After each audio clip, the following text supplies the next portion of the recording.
في قلبي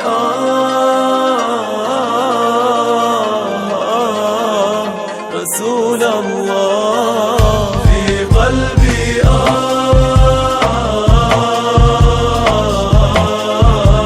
رسول الله يوم ميلاد الحبيب زاد في قلبي لهيبي يوم ميلاد الحبيب زاد في قلبي لهيبي واشتياقي في قلبي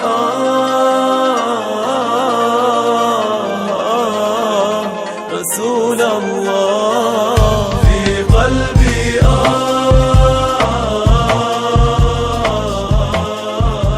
رسول الله Bagaimanakah aktivitas Rasulullah Shallallahu Alaihi Wasallam setiap harinya? Pasti ada perbedaan di hari-hari Rasulullah Shallallahu Alaihi Wasallam, tergantung kesibukan dan apa yang terjadi pada beliau. Tapi biasanya Rasulullah Shallallahu Alaihi Wasallam salat berjamaah di masjid bersama para sahabat-sahabatnya. Pagi hari beliau bangun menjelang waktu subuh, kemudian sholat subuh berjamaah dengan para sahabatnya. Rasulullah Shallallahu Alaihi Wasallam kemudian berzikir, dan setelah itu beliau bercengkrama dengan para sahabatnya, menanyakan kebutuhan mereka, dan kemudian Rasulullah Shallallahu Alaihi Wasallam pulang ke rumahnya. Terkadang Rasulullah Shallallahu Alaihi Wasallam melakukan sholat duha ketika matahari sudah setinggi ujung tombak, dan terkadang Rasulullah Shallallahu Alaihi Wasallam tidur qailulah yang dilakukan oleh Rasulullah agar beliau bisa bangun malam. Karena di dalam ibadah pada waktu malam ada banyak kebaikan. Salat malam, zikir, baca Al-Quran, dan yang lainnya. Begitu banyak pahala yang Allah berikan kepada mereka yang melakukan ibadah pada malam hari.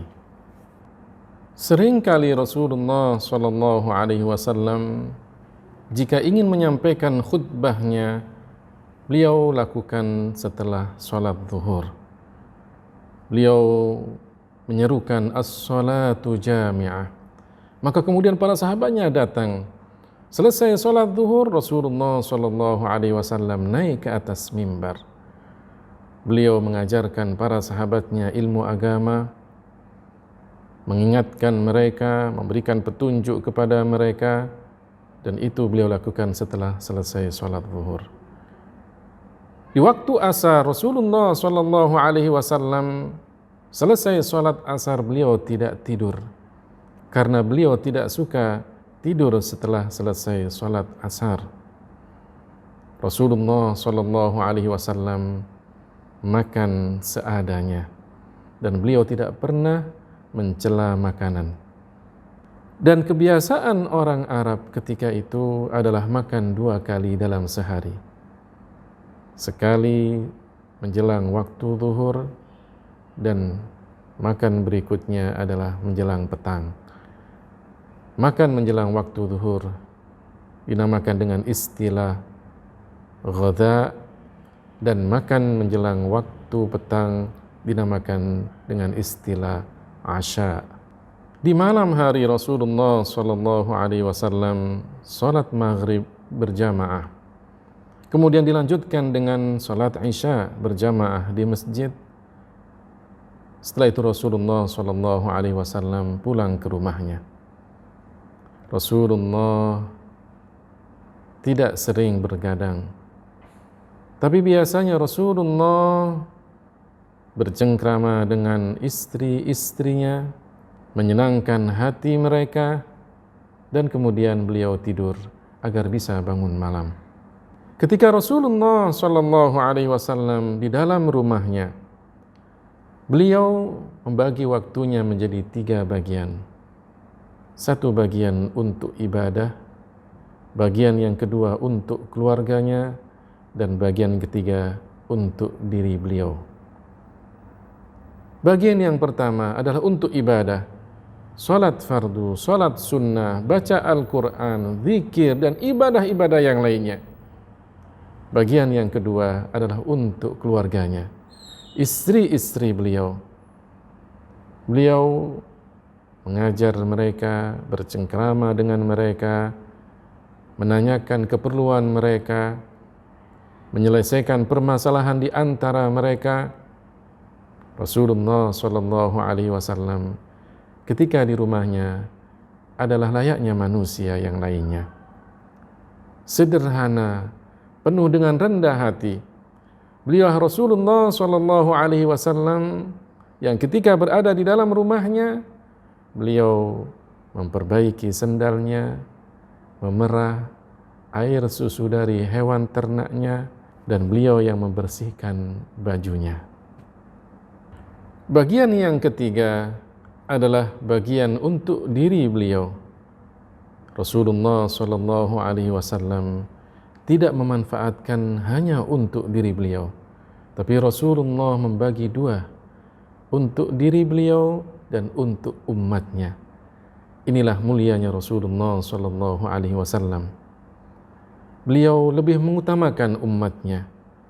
Para sahabatnya banyak yang datang kepada Rasulullah SAW mengadukan permasalahannya. Ada yang mempunyai 1 permasalahan, 2 permasalahan, 3 permasalahan, dan banyak permasalahan.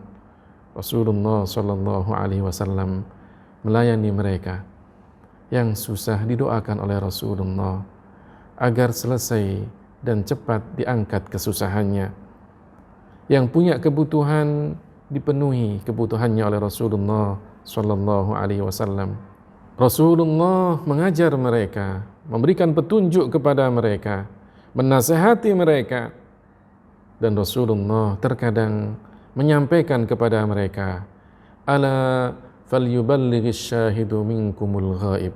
Hendaklah yang hadir menyampaikan kepada yang tidak hadir.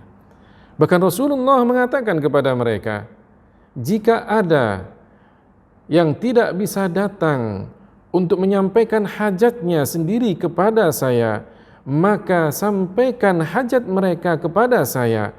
Orang yang menyampaikan hajat saudaranya kepada seorang raja, karena saudaranya tidak bisa menyampaikan langsung hajatnya, keperluannya, maka Allah nanti akan menguatkan kedua kakinya ketika nanti pada hari kiamat.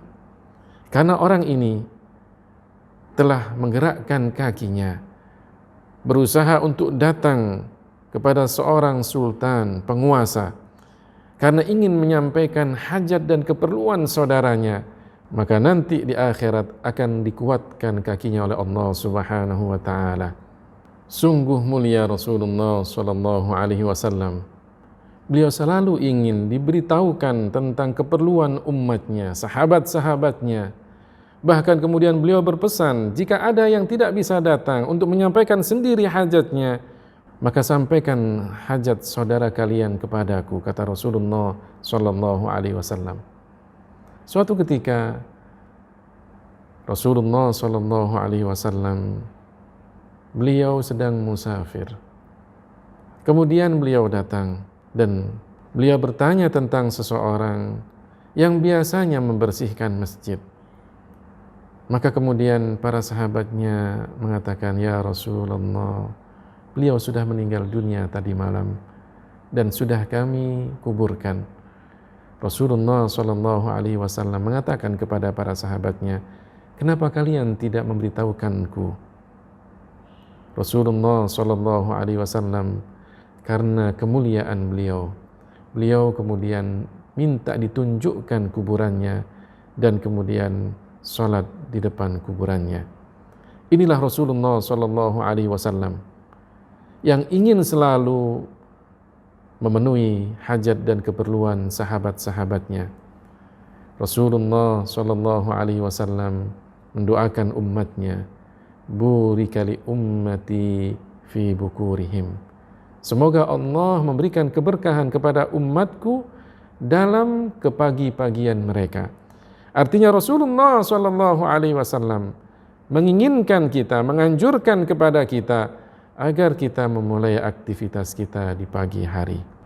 Saudara-saudaraku, terkadang kita sering berbicara tentang bagaimana kita mengatur waktu kita, berbicara tentang manajemen waktu.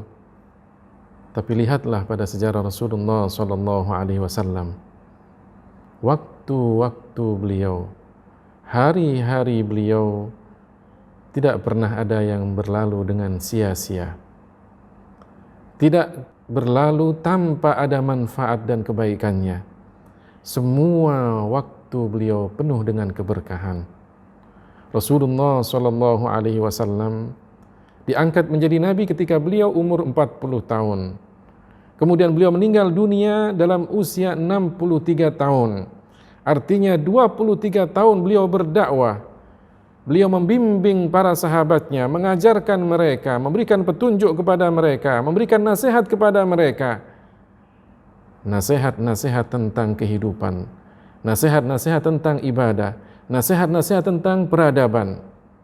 Rasulullah SAW mengajarkan kepada mereka bagaimana ibadah yang benar, salat yang benar, puasa yang benar, bagaimana mereka melakukan ibadah haji, mengeluarkan zakat, bagaimana mereka melakukan muamalah di antara mereka, jual beli yang benar. Bahkan Rasulullah SAW mengajarkan kepada mereka bagaimana menikah, bagaimana memperlakukan istri, anak, dan kemudian bagaimana mendidik mereka. Rasulullah SAW juga mengajarkan seandainya terjadi perceraian, bagaimana menceraikan istrinya dengan benar. Semuanya diajarkan oleh Rasulullah SAW. Rasulullah mengajarkan kepada kita bagaimana kita berdagang, bagaimana kita hutang piutang, pinjam meminjam, menghibahkan sesuatu. Rasulullah pun mengajarkan kepada kita bagaimana cara berternak, cara bertani, bercocok tanam. Bahkan Rasulullah SAW mengajarkan kepada kita bagaimana cara menjadi seorang hakim yang benar, mengadili perkara dengan benar, kapan saksi harus berbicara, kapan orang yang tertuduh harus berbicara. Semuanya diatur dan diajarkan oleh Rasulullah SAW. Sampai pada urusan jenazah pun Rasulullah mengajarkan kepada kita bagaimana cara merawat jenazah, memandikannya, mengkafaninya, mensolatinya sampai kepada liang kubur. Bagaimana kemudian kita meletakkan jenazah tersebut. Rasulullah SAW telah mengajarkan kepada kita. Rasulullah SAW mengajarkan kepada kita satu aturan, satu peradaban yang bisa dipakai kapanpun, dimanapun, pada semua lapisan masyarakat. Padahal beliau adalah seorang yang ummi, tidak menulis, tidak membaca, tapi Allah berikan mukjizat kepada beliau. Dengan keummiannya, tapi Rasulullah SAW bisa menyampaikan hal-hal yang seandainya perkara tersebut sekarang dipelajari membutuhkan waktu yang begitu lamanya. Rasulullah dalam kisaran 23 tahun telah membentuk satu peradaban yang luar biasa. Rasulullah orang yang diberikan keberkahan oleh Allah pada setiap waktunya, pada setiap ucapannya, pada setiap hidup dan langkahnya. Itulah Rasulullah SAW. Semoga kita bisa menjadikan beliau sebagai uswah hasanah kita, suri tauladan kita, dan mudah-mudahan kelak kita bisa dikumpulkan dengan beliau, baginda kita Nabi besar Muhammad SAW. في قلبي